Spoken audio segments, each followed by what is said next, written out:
Hello दोस्तों, स्वागत है आपका लेजेंड टॉक पॉडकास्ट में। हमारे साथ में है युवा उद्योजक आकाश जी शिरभाते सर। सर, हमारी ऑडियंस और मैं आपके जर्नी के बारे में जानना चाहते हैं, प्लीज़ बताइए। अभी हम हमारे मार्गदर्शक और हमारे गुरु हमारे फादर है, हमारे पिताजी है, उनका नाम प्रकाश बबन राव शिरभाते सुपुत्र हूँ। हाँ। ये मुझे सौभाग्य प्राप्त हुआ है, उसका मुझे बहुत बड़ा गर्व है, क्योंकि मैंने उनका ना परिश्रम देखा है। वो बहुत धूप रहे, पानी रहे, कुछ भी रहे, मेहनत करते, और मेहनत के साथ में वो गरीबों का भी बहुत ध्यान रखते थे। अभी जैसा देखे जाए तो उन्होंने पहले से स्टार्ट किया है कि मजदूरी की है, लोगों के यहाँ काम किया है, और ऐसा स्ट्रगल करते करते करते करते उन्होंने देखा कि यार अपन एक अच्छी लाइन पकड़ी जाए। तो उन्होंने एक ठेला लगाया, 4 पहिए की गाड़ी पे बिजनेस स्टार्ट किया था, जो गरीबों के झोपड़ियों को ढकने के लिए काम में आता है। अच्छा। तो वैसा थोड़ा थोड़ा चालू करते करते करते करते रोड पे सेटअप लगाने का, दिन रात एक करने का, रात में 1-2 बजे तक काम करने का, सब आदमियों को लेके चलने का। तो ये उनका सिलसिला बड़े सालों तक चलता रहा। तो मैं भी बचपन से उनके साथ में था ही, तो मैं भी बड़ा होते गया। मैं जब 5 साल का था तब से मैं काम कर रहा हूँ उनके साथ। तो एक उनके ही फैन थे, उनको ही देख के बहुत ही एनर्जी बूस्टर आता था। तो सोचते थे कि मैं भी बड़ा काम करूंगा, इनके जैसा नाम करूंगा, या फिर जो मेहनत है मैं करूंगा इनके जैसी। तो करते गए, सीखते गए। स्कूल जाते थे, स्कूल जाने के पहले थोड़ा दुकान पे जाते थे, थोड़ा काम करते थे, फिर स्कूल जाते थे, स्कूल से आने के बाद में भी काम करते थे। तो उससे अच्छा ट्रेन हो गए थे, मतलब मार्केट का जानकारी आ गया था, कस्टमर से बात कैसे करनी, व्यवहार कैसे करना, किससे क्या बोलना, तो वो सब समझ में आ गया था। तो अभी जैसा देखी जाए, उन्होंने जो मेहनत की है रोड से, फिर थोड़ा और उन्होंने हिम्मत बढ़ा के वहाँ पे एक छोटी सी शॉप खरीदी, 8 बाय 10 की शॉप खरीदी। तो उसके बाद में उनको छत मिली, और भी उन्होंने डेयरिंग ये किया, उनका डेयरिंग ही काम में आया। आज सक्सेस का राज ही है कि डेयरिंग है, कि वो दुकान नजुल में थी, नजुल में रहते हुए भी उनको बोला गया कि भाई अपन ये दुकान लेंगे, आज निकल उठ जाएंगे। तो उन्होंने एक डायलॉग मारा था, आज भी मुझे पता है, कि कर लेंगे ना, देख लेंगे तब का तब। तो ये सुन के ऐसा लगता है कि चलो अब एट प्रेजेंट तो अपन कर ले, बात का क्या, देख लेंगे, फिर अपन उसके लिए भी रेडी रहेंगे। तो आज उनका जो वो डिसीजन था वो बहुत करेक्ट बैठा। आज हमारे मुख्यमंत्री जी देवेंद्र फडणवीस जी ने जो शरणार्थी लोगों के लिए ओटे बनाए थे, उन्होंने उसमें एक शॉप खरीदी थी, जो टेम्पररी के लिए रहता है, लीज पे रहता है। पर फडणवीस साहब जी ने वो जो जगह है वो परमानेंट कर दी, तो वो भी आज हमें प्राप्त हुई है। तो वो भी टेंशन नहीं रहा है। देखे जाए तो डेयरिंग बहुत महत्व का है, ऐसा है। सो आपके पिताश्री श्री प्रकाश जी शिरभाते सर काफ़ी साहसी थे। उन्होंने भी बहुत बड़ा संघर्ष किया। लेकिन आकाश जी, मैं आपके बचपन के बारे में और उसके संघर्ष के बारे में आपसे जानना चाहूँगा। कैसा रहा सर आपका बचपन? बचपन तो ऐसे ही गया है, काम धंधे में गया है। स्कूल में जाते थे, पढ़ते थे। फादर का देखा है कि भाई पापा काम करते थे, तो उनको तो पता नहीं रहता था कि भाई कैसे बच्चे छोटे से बड़े हो गए। आज हम भी जो भी काम कर रहे हैं, तो हमें भी नहीं पता चल रहा है कि हमारा बेटा आज 2 साल का कब हुआ, शादी कब हुई। तो ये बिजनेस बोले तो एक ये अपना 99.9% समय देने वाला है, अगर सक्सेस चाहिए तो। और अपनी प्राइवेसी, अपना फ्रीडम, अपने बाकी के भी जो ड्रीम्स है उसको त्याग करना पड़ेगा, तभी आप सक्सेस हासिल कर सकते। जैसा मेरे आज कोई भी ऐसा नहीं है कि कोई इंसिडेंट घड़ा होगा कि मैंने कुछ ऐसा किया है या गलत काम किया है या किसी का गलत सोचा है, ना ही आज तक के इतने बड़े शहर में मैं स्ट्रगल कर रहा हूँ, काम कर रहा हूँ, आज सक्सेस है। उतार चढ़ाव आते हैं, बट एक भी क्रिमिनली कोई रिकॉर्ड नहीं है, ना किसी से शिकवा है, ना गिला है।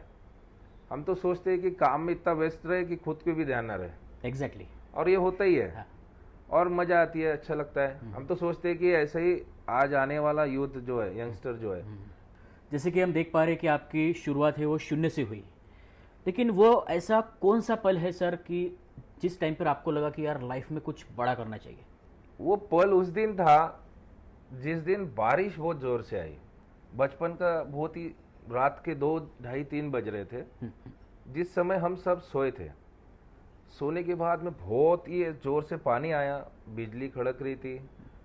टीन के शेड में रहते थे, 10 बाय 10 की छोटी सी रूम थी, जहाँ पे मैं सबसे हाइटेड, फादर भी, भाई भी, मदर भी, और 10 बाय 10 की रूम में सोते थे।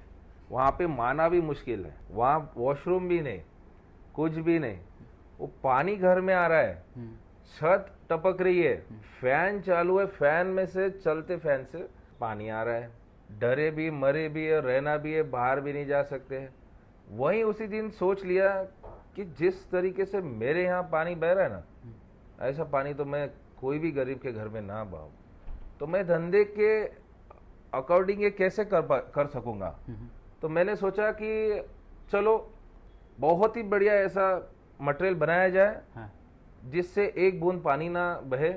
और बिजनेस जो है ना, ये ब्लेसिंग वाला बिजनेस है। मेहनत तो है ही है, और लक भी है, और ब्लेसिंग तो ज्यादा है।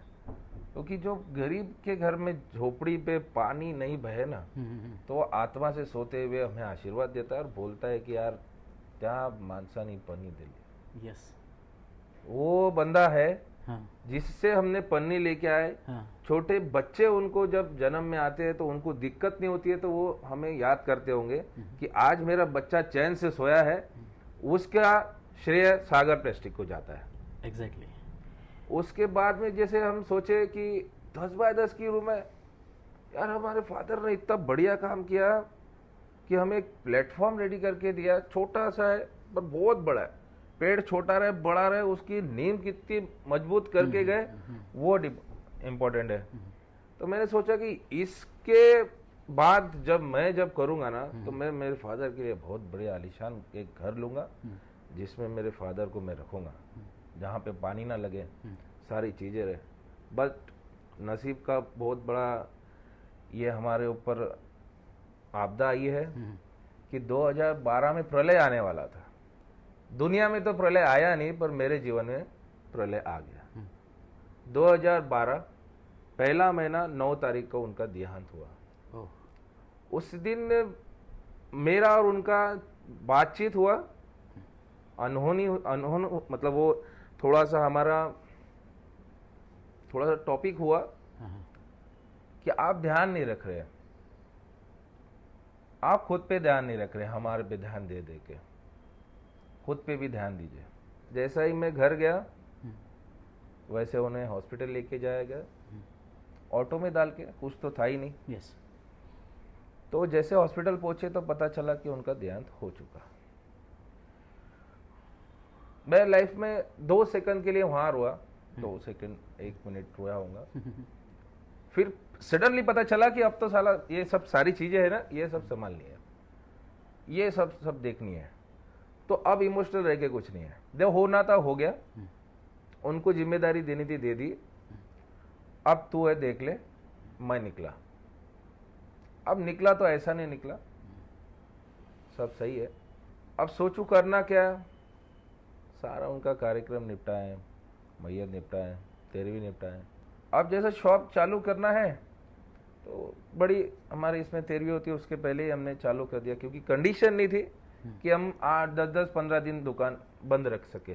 कंडीशन नहीं, बिल्कुल हमारी तो नहीं थी, पर हमारे साथ जो काम करते हैं वो बहुत ही गरीब है, उनको मद्देनजर रखते हुए हमें दुकान खोलनी पड़ी जल्दी, क्योंकि उनका घर कैसा चले। हमारा बिजनेस ही ऐसा है कि 100 कमाए तो 99 कमाए, बांट के घर चलता है। बस हमारा सक्सेस का राज ही है कि हमारा एक ही सपना है कि एक ऐसा प्लेटफॉर्म बनाए जहां पे हजारों लोगों का घर चले। बस वही लक्ष्य पे काम कर रहे हैं, और वही हम कल करके दिखाएंगे। दुकान खोली, दुकान चलाई, बहुत बढ़िया चल रहा था। सडनली बहुत साल भर में ही फायर हुआ शॉप में। अच्छा, आग लगी। लगाई गई। बहुत शुभचिंतक रहते कि यह बंदा, फादर का नाम बोले तो एक लेजेंड थे, आज भी लेजेंड है। आज भी हम इतना सब कुछ करने के बावजूद भी हमें कोई नहीं जानता, उनके नाम से जानते हैं। कौन आया? प्रकाश भाऊ का लड़का आया, प्रकाश पहलवान का लड़का आया, शिरबाते जी का बेटा आया। आज भी हमें मेरे सराउंडिंग में पहचानते हैं कि भाई ये आकाश जी शिरबाते है। बट जो जिन लोग हैं, जो ओल्ड लोग हैं, जो सामाजिक है, समाज के हैं, तो वो तो आज भी फादर के नाम से जानते। तो सोचिए वो कितने बड़े लेजेंड। आज वो कर रहे, हम कल भी करेंगे। तो सोच रहे आज एक हम छोटे से शॉप से आज हमने एक बढ़िया शोरूम लिया है, जगह लिए, उसे बनाया, डेवलप किया। पैसे नहीं थे तो वो घर लिया, घर लेने के बाद में उसको हाथों से तोड़ा, हाथों से हमने उसकी रचना की। आज शेड में है। अम्बा देवी के आशीर्वाद से आज हमारा बांधकाम का काम चालू हो चुका। जो कंस्ट्रक्शन का काम है ना, शोरूम का चालू हो गया, जिसपे आज हम बहुत बढ़िया बांधकाम करेंगे, शोरूम बनाएंगे। और शोरूम तो ना बोले, उसे मार्केट बनाएंगे और उसका नाम प्रकाश मार्केट रखा गया है। अच्छा। क्योंकि ब्रांड इज ब्रांड। वही उनके नाम को हम मद्देनजर रखते हुए उनको ही फॉलो करेंगे। और देखिए हम कितना बढ़िया काम करेंगे। महाराष्ट्र की सबसे बड़ी टीम कहलाएंगी हमारी प्रकाश मार्केट की टीम। आपको एक सफल उद्यमी के रूप में पूरे महाराष्ट्र राज्य में जाना जाता है। विभिन्न पुरस्कारों से आपको नवाजा भी गया है। तो ऐसा कोई पुरस्कार आपको प्राप्त हुआ है, ऐसा कोई आपका सम्मान हुआ है जिसके बारे में आप बताना चाहेंगे सर?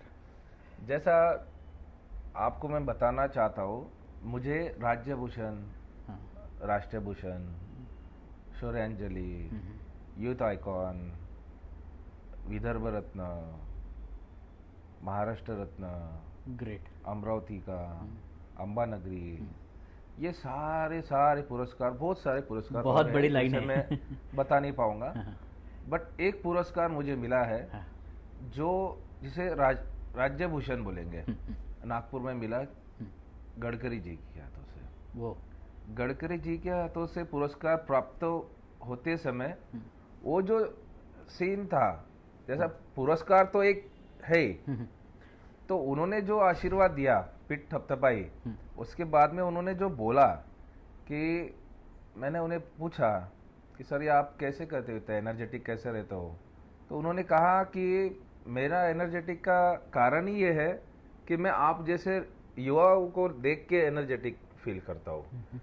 तो मुझे ऐसा लगा कि क्या बात है, हमारे साइड से बोलने वाला है, इतनी बड़ी ऐतिहासिक एक व्यक्ति है जो आज प्रधानमंत्री भी बन सकती है। तो उन्होंने अगर आशीर्वाद दिया है और उनके प्लैटिनम वर्ड्स है वो मुझे प्राप्त हुए, उससे बड़ा कोई भी मुझे पुरस्कार प्राप्त की और भी आशा नहीं है। और बड़ा अच्छा लगा उनसे। पूरे देश से लेके विदर्भ में जाने माने हस्ती नितिन गडकरी जी के हाथों आपका बहुत बड़ा सम्मान हुआ। अभी इसी सिलसिले में मेरा आपसे एक और सवाल रहेगा कि सच में आपको लगता है सर कि विदर्भ को अलग राज्य का दर्जा मिलना चाहिए? हाँ, विदर्भ को अलग राज्य का दर्जा मिलना चाहिए। हाँ, 100% मिलना चाहिए। जब हम देख रहे हैं कि यहाँ बड़े से तादाद में लोग बाहर से आके बिजनेस कर रहे हैं, जॉब कर रहे हैं, कंपनीज ओपन कर रहे हैं, प्रॉपर्टी में इन्वेस्ट कर रहे हैं, और राजकारणी लोग जैसा राजकारणी भी बहुत इंटरेस्ट ले रहे हैं। तो देखा जाएगा कि आज जो अमरावती है, नागपुर से ज़्यादा डिस्टेंस नहीं है। जैसा देखेंगे 2 घंटे में अपन नागपुर टच कर सकते हैं। तो थोड़ी सी ये सोच टच करने की देरी है। ये सोच टच हो गई तो नागपुर और अमरावती को एक होने से कोई नहीं रोक सकेगा। और बहुत बढ़िया फ्यूचर है आने वाले समय में अमरावती का। डटे रहो, पेशेंस रखो और तैयारी करो आने वाले उज्जवल भविष्य के लिए। आकाश जी, मुझे बताइए विदर्भ के विकास में सबसे बड़ी बाधा आपको क्या लगती है? जैसे महाराष्ट्र के नाम से जाना जाता है नागपुर, अपना पूना और मुंबई को, तो वैसे ही अमरावती और नागपुर को विदर्भ से जाना जाए, जहाँ पे यहाँ पे बहुत डेवलपमेंट का बहुत ये है, स्कोप है। यस। डेवलपमेंट के स्कोप के नज़रिए से देखे जाए तो हमें यहाँ पे डेवलपमेंट गडकरी जी, नितिन जी गडकरी जी जो है डेवलपमेंट महापुरुष, मतलब क्या विकास पुरुष से उन्हें जाना जाता है। यस। नितिन जी गडकरी जी को। और महाराष्ट्र के मुख्यमंत्री वो दिए गए हैं देवेंद्र जी फडणवीस। और आज विदर्भ ने क्या नहीं दिया, अमरावती ने क्या नहीं दिया।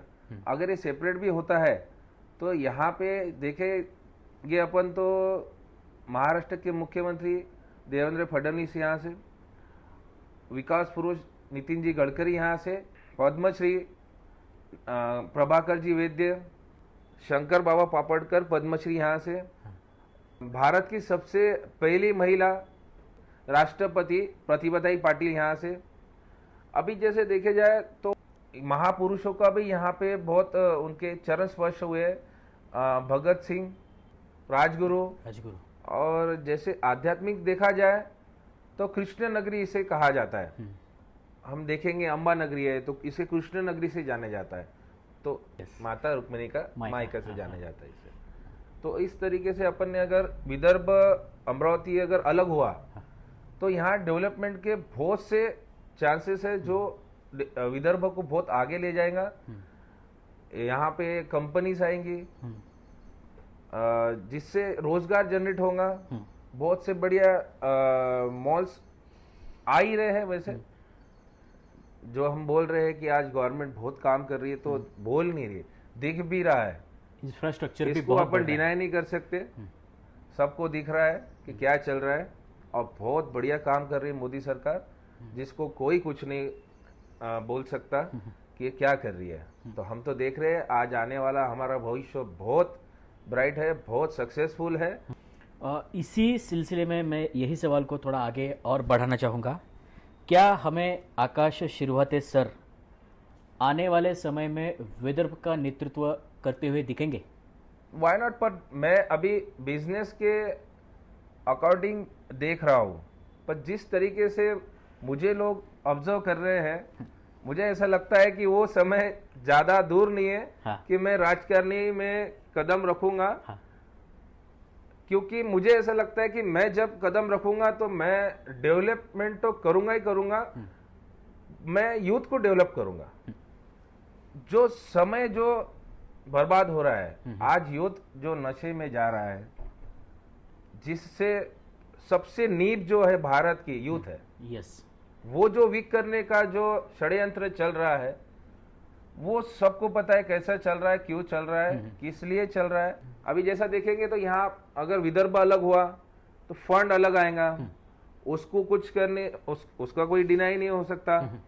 बहुत सारी जगह है हमारे पास। आज अमरावती में बहुत सारे ब्रांड है। और ब्रांड हम क्यों करें, हम खुद का ब्रांड रेडी कर सकते हैं। हर चीज का, हर चीज, सर से लेके पैर तक के जो भी चीज हम वेयर कर रहे हैं, जो भी चीजें अपन, मोबाइल है और मोबाइल क्यों नहीं बना रहे, मोबाइल भी हम बनाएंगे, लाइट्स हम बनाएंगे, सारी ऐतिहासिक चीजें, सब नॉलेज है। थोड़ा यूथ को जो है ना जागरूक मैं करूंगा और उन्हें बिजनेस में लाएंगे, समाज में लाएंगे, राजकारण में भी लाएंगे।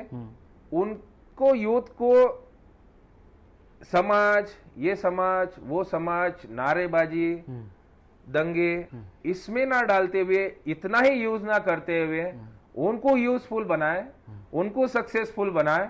देश ऑटो मोड पे आगे जाएगा और वो देश आगे जाते हुए कोई भी रोक नहीं सकेगा।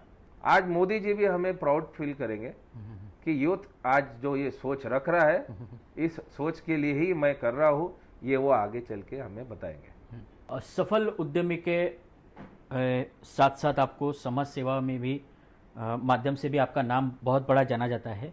सभी जाति वर्ग से परे होकर आप एकजुट होकर आप काम करते हैं, उसके बारे में थोड़ा बताइए सर। अब राजकारण जो है, मैं ये तो आप बोल सकते हैं, पर मैं ये नहीं मानता। मैं चाहता हूँ कि मैं समाजकारण करूँ, राजकारण नहीं। जैसे समाजकारण से ही जाने जाते हैं। आज जैसे देखे जाएंगे, एक रिक्शा चलाने वाला मुख्यमंत्री बनता है, श्री एकनाथ जी शिंदे। चाय बेचने वाले जो आज के देश के नेतृत्व करते हैं हाँ, नरेंद्र जी मोदी, हाँ, वैसे ही हम समाज कारण करके ही आगे बढ़ेंगे, समाज को आगे बढ़ाएंगे। समाज, ये समाज कोई जातिवादी का नहीं है, व्यक्तित्व का समाज है।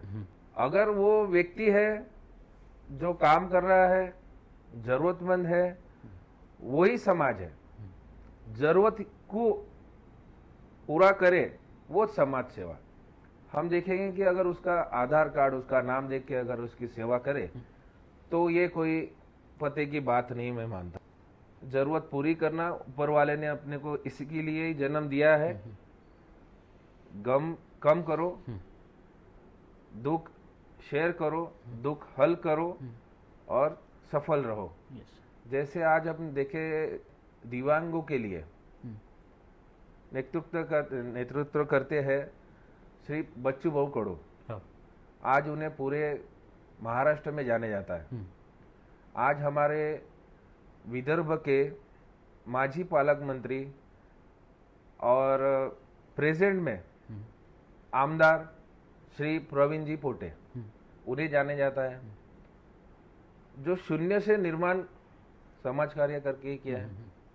रवि राणा, नवनीत जी राणा, संजू भाऊ खोड़के, अनिल जी बोंडे, जी, इन लोगों को ही हम नजर में रखते हुए समाज कार्य में जो कार्य करते हैं, इनको ही नजर में रखते हुए जो विदर्भ का इतना नाम इन्होंने आज रोशन किया है, मैं भी चाहूंगा कि मैं भी इनके साथ में जुड़ूं, काम करूं और मैं भी विदर्भ का नाम रोशन करूं समाज कार्य के माध्यम से। समाज कार्य में ही आपको जो आपके बारे में हमें पता चला है कि लावारिस लाशों का जो आप अंतिम संस्कार करते हैं, हाँ, उसके भी बारे में आपको बहुत सराहा गया है सर, उसके बारे में भी थोड़ा बताइए। हाँ, ये एक ऐसा मुद्दा है जो मैं तो कभी ना बोलूं। आज जो वाइब्स आ रही है, सारी चीजें हो रही है, जो सक्सेस मिल रही है, वो उन्हीं का आशीर्वाद है।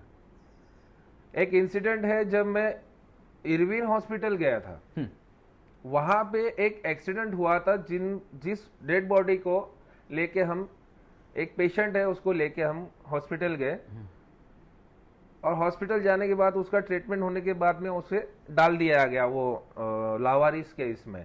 हमें पता चला कि वो उसका कोई जानना पहचान वाला मिला नहीं। रास्ते पे था वो पड़ा, तो मैं वहां गया, देखा तो वहां बॉडी ऐसी बहुत ही, अब बोल नहीं सकते, इतना कंडीशन खराब है वहां का। तो मैंने उसी दिन से ठान लिया कि ये जो बॉडी है, ये किसी का कुछ तो है। यस, भाई है, बाप है, बेटा है, बेटी है, बहुत विचित्र। मैंने बोला मैं जीवन का कुछ करूं ना करूं, पर इनके लिए मैं जरूर करूंगा। मुंह से मांगे हुए को कोई भी कुछ कर सकता है, ये किसको आवाज लगाए। हाथ है मदद का, क्या मदद बोली जाए, ये तो इंसानियत है, ये तो की जाए। करिए, प्लीज करिए। बहुत से काम है, हम कुछ कारणवश बहुत से चीजों में नहीं कर पाते। कितना भी रहे हमारा बिजनेस, समाज कार्य बोले तो फंड से ही चलेगा। और वो कैसे लाए, कैसे करे, अभी सब इन लोगों के ऊपर है कि जो हमें कैसा गाइड करते हैं और कैसा हमें आगे ले जाते हैं और हमें कैसा वो मार्गदर्शन करेंगे, जिसमें हम विदर्भ को एक नई पहचान, नई उड़ान, नई सक्सेस, नया जोश, नया जुनून उसमें हम डालें और अमरावती को विश्व में प्रसिद्ध करें, इसकी मैं गारंटी। बहुत ही आपका क्लियर विजन है सर। जाते जाते हमारे युवाओं के लिए आप क्या संदेश छोड़ जाएंगे? नशा करो, मेहनत का करो, हाँ, साइड इफेक्ट सक्सेस है।